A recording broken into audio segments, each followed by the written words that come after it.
अस्सलाम वालेकुम friends, welcome है एक न्यू क्लास में जिसमें आज हम बेसिक लेवल से इंग्लिश सीखेंगे। ख़ास तौर पे वो मदर्स जो अपने छोटे बच्चे जैसे कि 2 इयर्स 3 इयर्स के बाद बच्चों पे बेसिक लेवल से काम करना चाहती हैं, तो ये वीडियो उनके लिए बहुत हेल्पफुल रहेगी। तो वीडियो में हमारे साथ रहिएगा। चलें अब स्टार्ट करते हैं अपनी क्लास और देखते हैं वो कौन से स्टेप हैं। ये है 4 basic steps of learning English. Letters हैं इसमें नंबर 1 पे, नंबर 2 पे हैं इसमें वर्ड्स, और नंबर 3 पे हैं इनमें सेंटेंसेस, और नंबर 4 पे हैं स्पीच एंड पैराग्राफ। ये चारों स्टेप्स बहुत ज़्यादा इम्पॉर्टेंट हैं। जो मदर्स चाहती हैं कि वो इनिशियल लेवल पे बच्चों पे काम करें, तो उन्हें इन चारों के चारों स्टेप्स पे उन्हें कमांड देनी होगी, और हर स्टेप पे ग्रिप बहुत अच्छी होनी चाहिए। एक स्टेप कंप्लीट होगा तो नेक्स्ट पॉसिबल होगा। तो ये आगे जाके आपको पता चल जाएगा कि हर स्टेप की कितनी ज़्यादा अहमियत है। चलिए अब देखते हैं कि लेटर्स क्या होते हैं। लेटर्स और अल्फ़ाबेट्स जो होते हैं, जो कि सिंपल सब जानते हैं, ABC है, जो इसकी स्मॉल अल्फ़ाबेट्स भी होते हैं, बिग अल्फ़ाबेट्स भी होते हैं। तो इसमें हमने बच्चों को दोनों की रिकग्नाइजेशन करवानी है, अच्छे से पहचान करवानी है, और बेसिक उनके साउंड्स जो होते हैं, ख़ास तौर पे साउंड्स की रिकग्नाइजेशन करवानी है।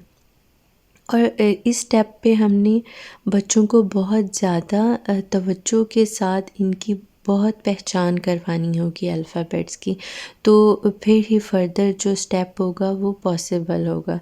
तो आप बिल्कुल आराम से इस स्टेप को कंप्लीट करें, उनको अच्छे से ABC और साउंड सिखाएं। नेक्स्ट स्टेप है वर्ड्स, अल्फाज बनाना। जैसे अगर ए उसे आता है तो फिर ए से एप्पल बनेगा, बी आता है तो बी से बॉल बनेगा, अगर उसको सी आता है तो सी से कप बनेगा।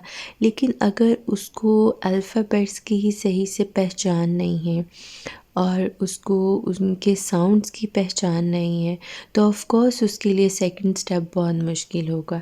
इसलिए आराम से आप जितना भी टाइम लगे पहले बच्चों को अच्छे से अल्फ़ाबेट्स और ख़ास तौर पे उनकी जो साउंड्स होते हैं उसको सिखाएं, और देन फिर सेकंड लेवल पे आप आएँ और उन्हें आप वर्ड सिखाएं। एप्पल, बॉल, उससे पिक्चर्स के साथ आप उनको उसकी रिकग्नाइजेशन करवाएं। अब आ जाते हैं इसके थर्ड स्टेप पे। थर्ड स्टेप है फ़िक्रात और सेंटेंसेस बनाना। जैसे I like Apple, I am playing with ball, this is my cup. ये भी बहुत ज़्यादा इम्पॉर्टेंट स्टेप है, लेकिन ये तभी पॉसिबल होता है ये वाला स्टेप जब आप पिछले दोनों स्टेप्स को कंप्लीट करके आपका बच्चा आगे आया हो। तो सबसे पहले आपने उसको अल्फ़ाबेट्स बहुत अच्छे से रिकग्नाइज़ करवाने हैं, उसके साउंड्स, देन उसको वर्ड्स की बहुत ज़्यादा वोकैबुलरी आपने देनी है, एप्पल, बॉल। फिर आपने उसको थर्ड स्टेप पे लेके आना और बहुत सिंपल सेंटेंसेस पे लेके आना है। 3 वर्ड्स के सेंटेंसेस होने चाहिए ताकि वो जल्दी उसे पिक कर सके और सेंटेंसेस बना सके। चलें अब हम अपने फोर्थ स्टेप पे आते हैं। फोर्थ स्टेप है speech and paragraphs. Speech refers to an formal और formal talk give to an audience. इसमें स्पीच जैसे कि सब जानते हैं कि हमारी वो बातचीत होती है जो फॉर्मल भी होती है, एक रस्मी, और इनफॉर्मल एक गैर रस्मी भी बातचीत होती है, जिसमें हम किसी से बात कर रहे होते हैं या अपनी ऑडियंस से बात कर रहे होते हैं, जिसमें हम दूसरे को अलाउ कर रहे होते हैं, अपनी फीलिंग्स उसे बता रहे होते हैं, अपनी बात समझाने की कोशिश कर रहे होते हैं। पहले तो हम सिंपल वर्ड्स में बात नहीं कर रहे होते, हम पूरा सेंटेंस कर यूज़ कर रहे होते हैं, और उस सेंटेंस में हम अपनी फीलिंग्स को, हम अपने थॉट्स को, हम अपनी हर चीज़ को एक्सप्रेस कर रहे होते हैं। तो इसलिए जब तक आपने पिछले 3 स्टेप्स कंप्लीट नहीं किए होंगे तो आप स्पीच के लेवल पे कभी भी आपका बच्चा नहीं आ सकता।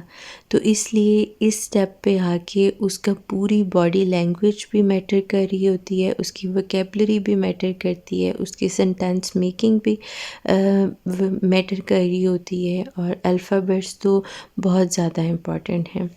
सो स्पीच और पैराग्राफ्स में बच्चा तभी आ सकता है जब प्रीवियस स्टेप्स वो कंप्लीट करके आएगा और वो अपनी बात दूसरे तक कन्वे कर सकेगा। और अगर आपने इंग्लिश उसको सिखानी है तो फिर तो इनिशियल पॉइंट्स आपको कंप्लीट करवाने होंगे, फिर ही वो आगे स्पीच और पैराग्राफ्स पे आ सकेगा। सो गाइस, ये थी हमारी आज की छोटी सी क्लास। होपफुली ये मदर्स के लिए बहुत हेल्पफुल रहेगी। नेक्स्ट हम क्लास में सीखेंगे कि हमने उनको सेंटेंस मेकिंग किस तरह सिखानी है और किस तरह से फिर स्पीच और पैराग्राफ्स में आना है। हमारे साथ रहिएगा, चैनल को लाइक और शेयर ज़रूर कीजिएगा। अल्लाह हाफ़िज़।